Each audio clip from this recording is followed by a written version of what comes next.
అందరికీ నమస్కారం. కొత్త కథలోకి స్వాగతం. ఈ కథ పేరు దుర్వినియోగం. రచన ఆకెళ్ల రాజలక్ష్మి గారు.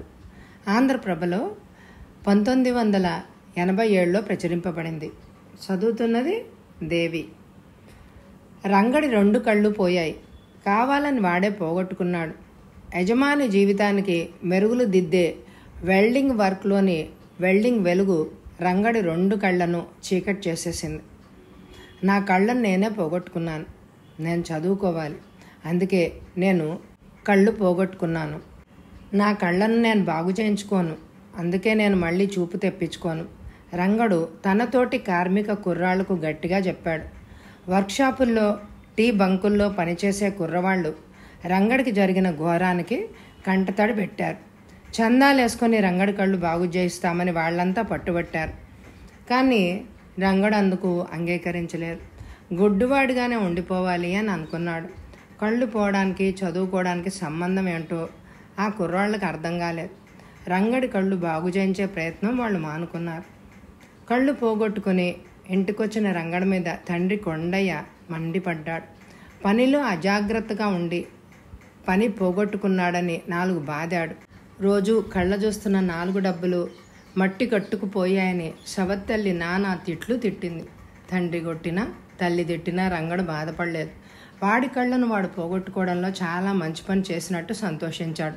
చదువుకునేందుకు చక్కని రహదారి ఏర్పరచుకున్నట్టు ఆనందించాడు. రంగడికి 5 సంవత్సరాల వయసు రాగానే కొండయ్య వాడిని బడికి తోలేశాడు. వాడు చదువుకొని బాగుపడాలని కాదు, కొంపలో అల్లరి చేయకుండా ఉంటుందని.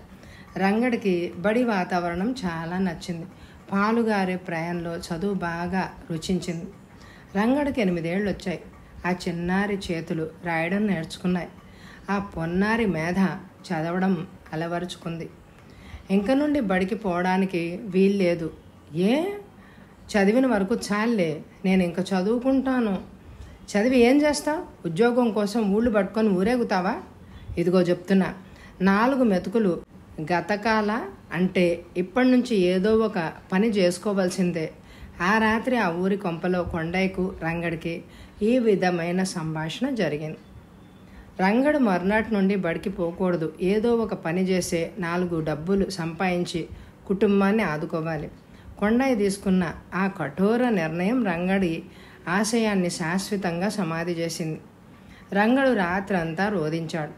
వాడి రోదన ఏ బడిపంతులకు వినిపించలేదు. ఏ స్వచ్ఛంద సంస్థ చెవికి తాకలేదు. నిద్రిస్తున్న చట్టం కర్ణపుటాలను ముట్టలేదు. కానీ నిర్బంధోచిత ప్రాథమిక విద్యా విధానం కోసం తీవ్రంగా గాలించి దాని జాడ ఎక్కడా కానరాలేదు. తెల్లారక ముందే రంగణ్ణి కాలితో తట్టి లేపాడు కొండయ్య. ఆ పసివాడి జీవనాడి పాతాళానికి దిగజారుస్తున్న దారులా అన్నట్టు రంగడి పాల బుగ్గల మీద కన్నీటి చారలు కనిపించాయి.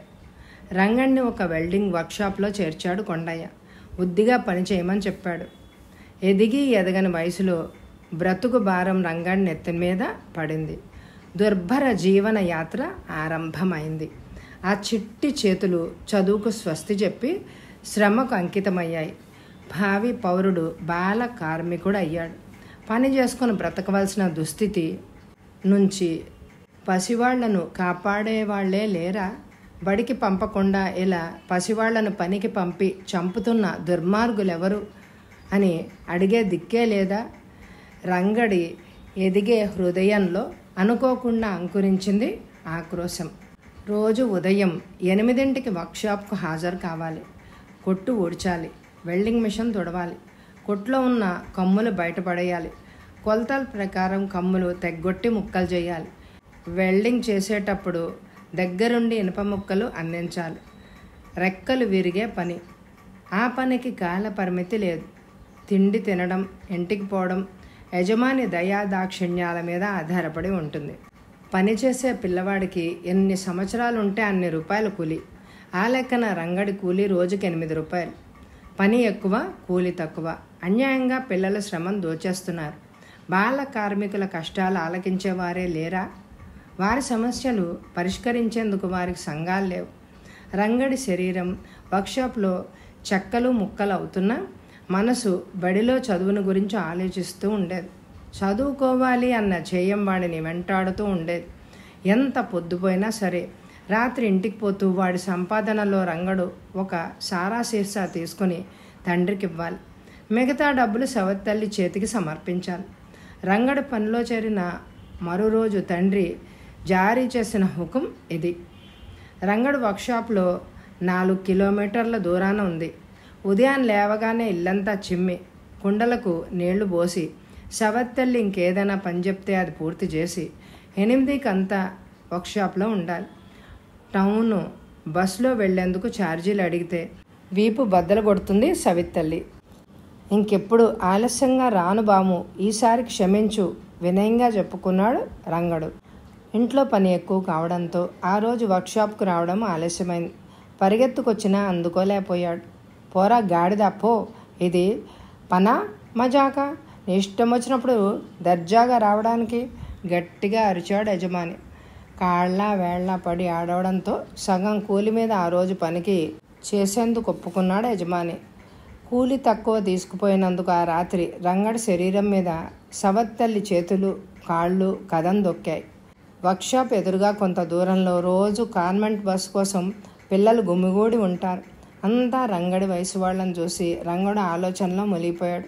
వాళ్ళలా యూనిఫామ్ వేసుకొని పుస్తకాలు పట్టుకొని ఉత్సాహంగా బడిగిపోతే ఎంత బాగుంటుంది తను అని అనుకునేవాడు. కాన్వెంట్ కుర్రాళ్ళు ఊహాలోకంలో ఆశా సౌదాలు నిర్మించుకుంటూ ఒక్కోసారి చేస్తున్న పని మర్చిపోయేవాడు. ఇనప కమ్మీతో యజమాని తల మీద కొట్టిన దెబ్బతో రంగడు మళ్ళీ లోకంలోకి వచ్చేవాడు. రంగడు ఉన్న పక్క వీధిలో వయోజన విద్యా కేంద్రంలో రాత్రిపూట పెద్దవారికి చదువు చెప్తూ ఉంటారు.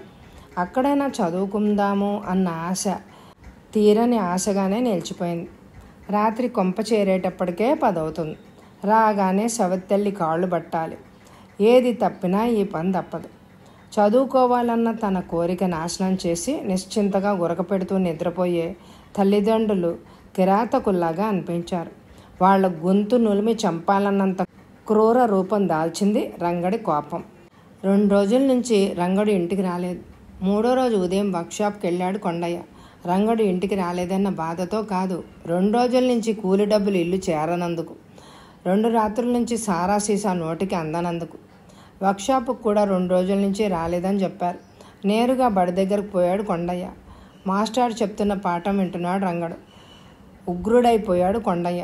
క్లాస్లోకి దూరి జుట్టు పట్టుకొని రంగణ్ణి బరబరా బయటకు ఈడ్చుకొచ్చాడు.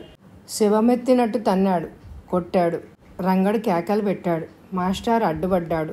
చదువుకోవాలి అన్న ఆశ రంగడిలో ఎక్కువగా ఉంది. మా ఇంట్లో అన్నం పెట్టి వాడిని నేను చదివిస్తాను కొండయ్య, సలహాగా చెప్పాడు మాస్టర్. మరి మా ఇంటి సంగతి ఏంటి బాబు అన్నాడు కొండయ్య. నువ్వు సంపాదిస్తున్నావుగా చాలదు అన్నాడు మాస్టర్. చాలితే ఈ పిల్లల చేత పనెందుకు చేస్తాను బాబు అంటూ రంగణ్ణి ఏడ్చిపోయి వర్క్షాప్లో యజమానిని బ్రతిమిలాడి మళ్ళీ పనిలో పడేశాడు కొండయ్య. రంగడు మొండికేశాడు. మాస్టర్ దండం పెట్టి చెప్పాడు. కొండయ్య నిర్ణయంలో మార్పు లేదు. మెకానిక్ వరండాకు గ్రిల్లు తయారు చేస్తున్నాడు. ఇనుప ముక్కలను వెల్డింగ్ చేసి అతుకుతున్నాడు. పక్కనే కూర్చుని రంగడు మెకానిక్కు సహాయంగా ఉన్నాడు. వెల్డింగ్ జోరుగా జరుగుతుంది. చర్రమంటూ నిప్పురవ్వ ఎగురుతున్నాయి. కళ్ళను చెదరగొడుతూ వెల్డింగ్ కాంతి మెరుపులాగా మెరుస్తూ ఉంది. రంగడు హృదయం నిండా దిగులు, తాను చదువుకోలేకపోయినందుకు. రంగడి తల నిండా ఆలోచనలు, తాను చదువుకోవడం ఎలా అని. రంగడి లేత కళ్ళ నిండా చురుకైన చూపులు, చదువుకునేందుకు దారులు వెతుకుతూ. ఊరు వదిలి దూరంగా పారిపోదామనుకున్నాడు. ఎంత దూరం పోయినా గాలించి పట్టుకొచ్చి మళ్ళీ పనిలో పడేస్తాడు తండ్రి. ఈ ప్రయత్నం లాభం లేదు అని అనుకున్నాడు రంగడు. కొంచెంసేపు వెల్డింగ్ ఆగి మళ్ళీ ప్రారంభమైంది. నిప్పురవ్వలు చెరుగుతూ ఉంది. వెలుగును తీవ్రంగా వెదజల్లుతూ ఉంది. ఉన్నట్టుండి కెవ్వున కేకేశాడు రంగడు. బాధ భరించలేక 2 చేతులతో కళ్ళు అదిమి పట్టుకున్నాడు. వెల్డింగ్ ఆగిపోయింది. అంతా రంగడు చుట్టూ గుమిగూడారు. కొందరు ఆశ్చర్యపోయారు, కొందరు అయ్యో పాపం అన్నారు. పని దొంగ, ఇలాగైనా ఇంట్లో కూర్చుని సోమరిపోతులా తిండి తినొచ్చు అన్నారు మరికొందరు. నేను చదువుకోవాలి, అందుకే నా కళ్ళని నేను పోగొట్టుకున్నాను సమాధానం చెప్పాడు రంగడు. రంగడు ఒకసారి సినిమాకి వెళ్ళాడు. అందుల కోసం ప్రత్యేకంగా పాఠశాలలు ఉండడం, అందులో చదువుకోవడం, అన్ని రంగాల్లో వాళ్ళ అభివృద్ధికి రావడం, డాక్యుమెంటరీ చిత్రంలో చూశాడు. తాను అన్ని విధాలా ఆరోగ్యంగా ఉన్నంతకాలం తనకు చదువుకునే యోగం కలగదు. తల్లిదండ్రులు తనను పనికి తప్ప బడికి పంపరు. చదువుకునేందుకు తనకు మిగిలిన మార్గం ఇదొక్కటే అని అనుకున్నాడు. తన జీవితాశయం సాధించడం కోసం 2 కళ్ళు పోగొట్టుకున్నాడు. అంధుల పాఠశాలలో హాయిగా చదువుకోవచ్చు అన్న ఆనందంతో పొంగిపోయాడు రంగడు. తన చివరి ప్రయత్నం తలకిందులవుతుందని ఊహించలేదు రంగడు. గుడ్డివాడినైన రంగణ్ణి వాడి తల్లిదండ్రులు దూరంగా నెట్టేలేదు. వాడి గుడ్డితనాన్ని వాళ్ళు డబ్బుగా మార్చుకున్నారు. రూపాంతరం చెందిన వాడి కళ్ళు మరో రూపంలో డబ్బు సంపాదించేందుకు ఉపయోగించుకున్నారు. రంగణ్ణి ఉదయాన్నే తీసిపోయి రోజుకొక చోట బస్టాండ్లోనో, హోటళ్ల దగ్గరో, దేవాలయాల దగ్గరో గుడ్డపరిచి కూర్చోబెడతాడు కొండయ్య. సాయంకాలం ఇంటికి తీసుకుపోతాడు. రంగడి సంపాదనతో కొండయ్య రోజు సారా సీసా కొనుక్కోవడం జరుగుతూనే ఉంది. కొరవ డబ్బు సవత్తెల్లి చేతికి చేరుతూనే ఉంది. కానీ ముందు ముందు దేశాభివృద్ధికి పనికొచ్చే పిల్లల శక్తి సామర్థ్యాలను దుర్వినియోగపరుస్తున్నామన్న ఆలోచన ఏ ఒక్క నిమిషంలోనూ ఆ తల్లిదండ్రుల్లో కలగడమే లేదు. బాబు, గుడ్డివాణ్ణి బాబు, ధర్మం చేయండి బాబు. ఈ పాఠాన్ని ఈ అంధకార ప్రపంచ పాఠశాలలో ఉదయం నుంచి సాయంకాలం వరకు వల్లవేస్తూ ఉన్నాడు రంగడు. చివరకు వాడికి దక్కిన చదువు అదే. కథ సమాప్తం. ఈ కథ మీ అందరికీ నచ్చితే తప్పకుండా లైక్ చేయండి. ఎండ్ స్క్రీన్లో ఇదివరకు చదివిన కథలు, నవలలు ఉంటాయి, తప్పకుండా వినండి. Thank you very much my dear friends.